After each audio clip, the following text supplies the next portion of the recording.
La Chine trouve une faille pour vendre des armes à la Russie. Le PDG de TikTok ment au Congrès. Les services de renseignement américains pourraient enfin révéler l'origine du Covid. Tout cela et bien d'autres choses encore dans l'actualité chinoise de cette semaine.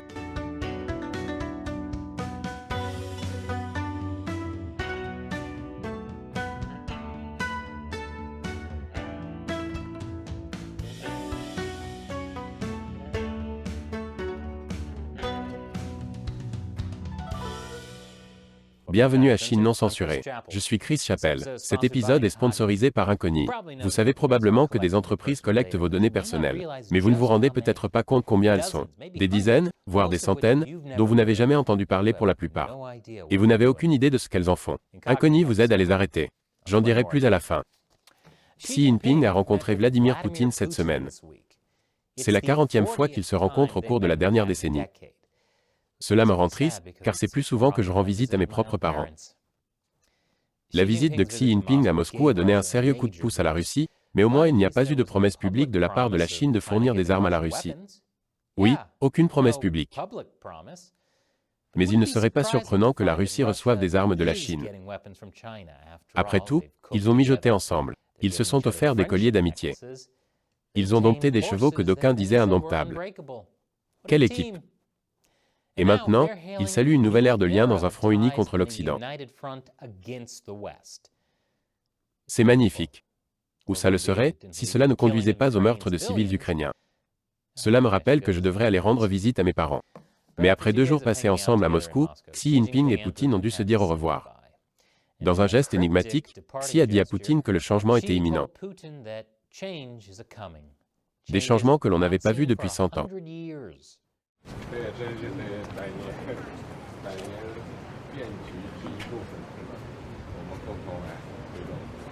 Это как раз сейчас перемены, которые не было в течение 100 лет. Там, где вместе двигаем эти перемены. Перекиньте, пожалуйста, дорогой друг. Quelque chose que nous n'avons pas vu depuis 100 ans? Vont-ils remettre les garçons à la mode? Il y a 100 ans, en 1923, la révolution bolchevique s'est achevée en Russie. C'est peut-être le communisme qui revient à la mode. Voilà qui me rend nerveux. Pas les choses de 100 ans. Je parle de la partie où Poutine souhaite à Xi un voyage en toute sécurité. Je serais terrifié si Poutine me souhaitait un voyage en toute sécurité. Et dans le même ordre d'idées, je souhaiterais à Poutine un voyage en toute sécurité s'il se rend en Europe. En effet, la Cour pénale internationale a lancé un mandat d'arrêt à l'encontre de Poutine, en raison des crimes de guerre présumés commis par la Russie en Ukraine. Ces crimes consistent à voler des enfants ukrainiens et à les placer dans des camps à travers la Russie. Cette décision signifie que Poutine ne pourra plus jamais se rendre dans la plupart des pays sans risquer d'être arrêté. Je suis sûr qu'il peut encore se rendre en Chine. Car si l'enlèvement d'enfants et leur placement dans des camps constitue un crime de guerre dans la plupart des pays, pour le Parti communiste chinois, il s'agit d'un simple passe-temps. Au moins, les États-Unis reconnaissent enfin que la Chine n'est pas un acteur impartial dans la guerre entre la Russie et l'Ukraine. Voici le porte-parole de la Maison-Blanche pour la sécurité nationale, John Kirby. Je ne pense pas que l'on puisse raisonnablement considérer la Chine comme impartiale de quelque manière que ce soit. Elle n'a pas condamné cette invasion. Elle n'a pas cessé d'acheter du pétrole et de l'énergie russe. Le président Xi a jugé bon de se rendre à Moscou. Il n'a pas parlé une seule fois au président Zelensky, n'a pas visité l'Ukraine. Pendant ce temps, Zelensky dit « Xi, je ne vous ai jamais rencontré, c'est fou. Mais voici mon numéro. Appelez-moi peut-être. Mais il y a pire que la Chine ne soit pas impartiale. Il existe des preuves que la Chine fournit déjà des armes à la Russie. Plus précisément, des entreprises chinoises fournissent des armes à des entreprises russes. J'ai consacré un épisode à ce sujet cette semaine sur l'une de mes autres chaînes, Amérique dévoilée. Le lien ci-dessous. Mais d'une manière ou d'une autre, cela ne franchit pas une ligne rouge pour les États-Unis. Nous n'avons vu aucune confirmation, ou indication, que les Chinois ont fourni des armes létales, des capacités létales, au ministère russe de la Défense, tout au long de ce conflit. Oui, ce n'est un problème que si la Chine fournit des armes directement au ministère russe de la Défense. La Chine sait donc maintenant ce qu'il lui reste à faire. Utiliser des entreprises privées. Car il est hors de question que les gouvernements autoritaires de la Chine et de la Russie contrôlent les entreprises de leur pays. Que pensez-vous qu'ils soient? Des autoritaires? Même Stevie Wonder pourrait voir cette faille. Et après la pause, le PDG de TikTok ment au Congrès. Bienvenue à nouveau. Le PDG de TikTok a déclaré cette semaine aux législateurs que sa société mère, ByteDance, n'était pas un agent de la Chine. ByteDance n'est ni détenu ni contrôlé par le gouvernement chinois. ByteDance n'est pas contrôlé par la Chine. Cette ByteDance, il n'y a pas que la photo des employés de ByteDance avec le drapeau communiste chinois qui est révélatrice.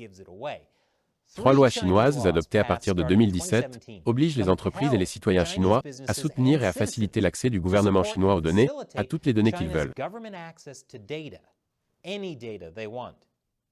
Il est impossible que TikTok, qui appartient à une société chinoise, soit exempté de cette obligation. Même s'il existe un accord signé pour ne pas accéder aux données des utilisateurs américains, le Parti communiste chinois ne le respectera pas. Stevie Wonder s'exclame, « Sérieusement, les gars, comment pouvez-vous être plus aveugles que moi à ce sujet? On peut dire que le PCC ne le respectera pas, puisque les données des utilisateurs de TikTok ont déjà été consultées à plusieurs reprises depuis la Chine. » Le représentant républicain Michael McCall a qualifié TikTok de ballon espion dans votre téléphone, et son collègue républicain au Congrès Mike Gallagher de fentanyl numérique. Je sais qu'ils essaient de faire peur.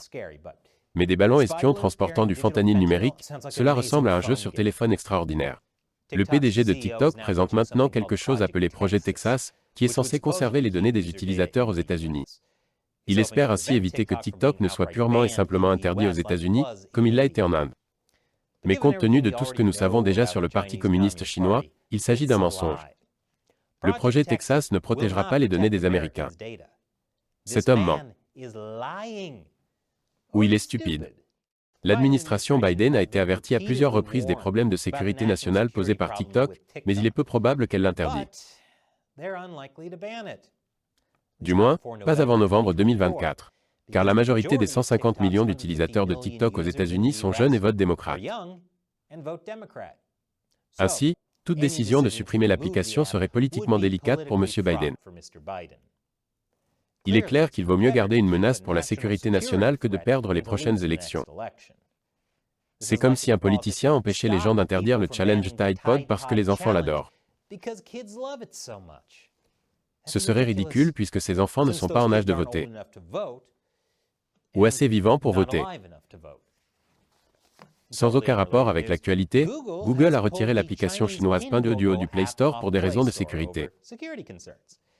Plus précisément, pour des raisons d'espionnage. Je commence à penser que le P de CCP signifie prévisible. Au cours des 2 dernières semaines, plusieurs chercheurs en sécurité sur la Chine ont accusé Pinduoduo de créer des applications contenant des logiciels malveillants conçus pour surveiller les utilisateurs. Pinduoduo est une application de commerce électronique appartenant à la société PDD Holdings, basée à Shanghai. PDD Holdings détient aussi le site de commerce électronique Temu, qui propose de faire ses courses comme un milliardaire. Le Parti communiste chinois, quant à lui, peut faire ses courses comme un régime autoritaire, en ayant accès aux données des utilisateurs de n'importe quelle entreprise chinoise. Ce slogan n'est peut-être pas aussi accrocheur, mais il est plus précis. Après la pause, les services de renseignement américains vont déclassifier ce qu'ils savent sur le Covid. Bienvenue à nouveau. Vous vous souvenez de Han Dong? Il s'agit du député du Parti libéral canadien, que les services de renseignement canadiens suspectent d'être un membre actif d'un réseau chinois d'ingérence électorale. Plus précisément, ils ont prévenu les collaborateurs de Justin Trudeau, qui se sont alors mis les doigts dans les oreilles et ont dit « La la la, je ne t'entends pas ». C'est également pour lui que les étudiants chinois internationaux auraient été contraints de voter en 2019. Le consulat chinois leur a dit de voter pour Dong s'ils voulaient conserver leur visa. J'ai couvert tout cela dans un épisode précédent sur l'ingérence électorale du PCC au Canada. Aujourd'hui, les services de renseignement canadiens affirment que Han Dong a secrètement conseillé à un diplomate du consulat chinois de retarder la libération des 2 Michael. Les Michaels sont 2 citoyens canadiens qui ont été arrêtés et détenus par le PCC pendant des années, en représailles à l'arrestation par le Canada de la directrice financière de Huawei, Meng Wanzhou. Pourquoi Han Dong a-t-il dit au consul général de Chine de ne pas libérer les 2 Michael? Parce que cela profiterait aux conservateurs. Dong nie avoir eu cette conversation. Il affirme avoir parlé au consul général, mais prétend avoir demandé la libération immédiate des Michael. Il s'est ensuite retiré du Parti libéral, tout en continuant à nier avoir fait quoi que ce soit de mal. Pour être clair, il est toujours membre du Parlement, mais il est désormais indépendant. Du Parti libéral, du moins, si ce n'est du consulat chinois. Le président Biden a signé un projet de loi visant à rendre publics les renseignements américains sur les origines probables du Covid. Ces origines probables comprennent laboratoire, laboratoire, laboratoire, le pangolin du marché humide, et laboratoire. La loi visant à déclassifier ces informations a été adoptée à l'unanimité par le Congrès. Elle donne au directeur du renseignement national 90 jours pour révéler toutes les informations sur les liens potentiels entre l'Institut de virologie de Wuhan et le Covid. Mais les agences de renseignement américaines expurgeront leurs données pour protéger les sources et les méthodes avant de les communiquer au Congrès. Et je ne serais pas surpris qu'il y ait d'autres expurgations avant la publication pour éviter de révéler des choses qui pourraient mettre la Chine en colère.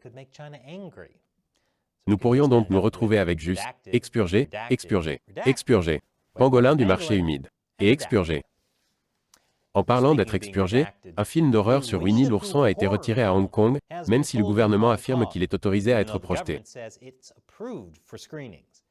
Ce qui s'est passé, c'est que les droits d'auteur de la version originale de Winnie l'ourson, et non de la version Disney, ont expiré l'année dernière. Quelqu'un a donc décidé de faire un film d'horreur sur Winnie l'ourson. Parce que nous sommes en 2023 et que nous vivons déjà dans une époque des plus étranges. Alors pourquoi pas, et ensuite, un film d'horreur cosmique sur les Télétubbies? Je plaisante, c'est déjà un film d'horreur cosmique. Regardez-moi et désespéré. Comme vous le savez, les comparaisons entre Xi Jinping et Winnie l'ourson sont illégales en Chine. Parce que cet homme est un petit ourson très sensible. Mais ce film n'est pas politique. C'est juste un film d'horreur britannique à petit budget. Il raconte comment, lorsque Christopher Robin revient à l'âge adulte dans le bois des Centaures, les animaux sont devenus féroces. Et Winnie l'ourson veut du sang. Mais là n'est pas la question. Ce qui s'est passé, c'est que le gouvernement de Hong Kong a approuvé la projection du film. Il ne contient aucune référence explicite à Xi Jinping. À part le fait que Winnie l'ourson est un meurtrier de sang-froid. Mais il s'agit plus d'une analogie que d'une référence.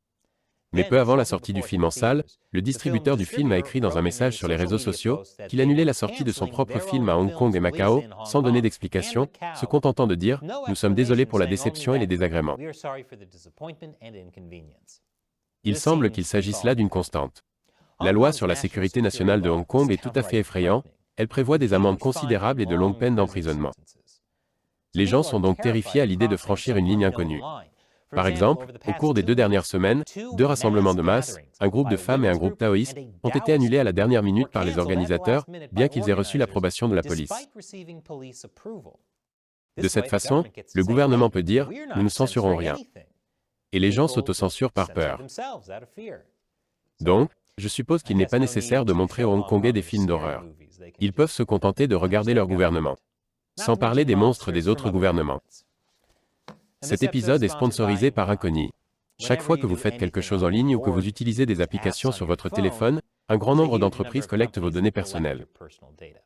Lorsque je me suis inscrit à Incogni il y a 1 an, j'ai découvert qu'il y avait des dizaines de courtiers en données qui disposaient potentiellement de mes informations privées, sans ma permission. Il y a des types de vols de données que vous pouvez facilement empêcher, comme par exemple en n'utilisant pas Temu pour faire des achats, ou en n'utilisant pas TikTok pour n'importe quoi. Mais d'autres types de vols de données sont plus difficiles à empêcher. De nombreuses entreprises privées accèdent à vos données parce que vous avez accidentellement donné votre autorisation par l'intermédiaire d'un site tiers. Mais il existe un moyen de les en empêcher. C'est ce que fait Incogni pour vous. Il écrit à ces entreprises en utilisant un langage juridique spécifique, les obligeant à supprimer vos informations privées. Incogni a déjà obtenu que mes données soient supprimées de 102 de ses courtiers en données douteux, et beaucoup d'autres sont en cours. Et je n'ai rien eu à faire après m'être inscrit. Incogni s'en charge. Je vous recommande donc de vous procurer Incogni. Cliquez sur le lien ci-dessous ou rendez-vous sur incogni.com/uncensored. Pour une durée limitée, les 100 premières personnes à utiliser le code Uncensored bénéficieront d'une réduction de 60%. Mettez vos données personnelles à l'abri du marché avec Incogni. Encore une fois, je suis Chris Chappell, merci d'avoir regardé Chine non censurée.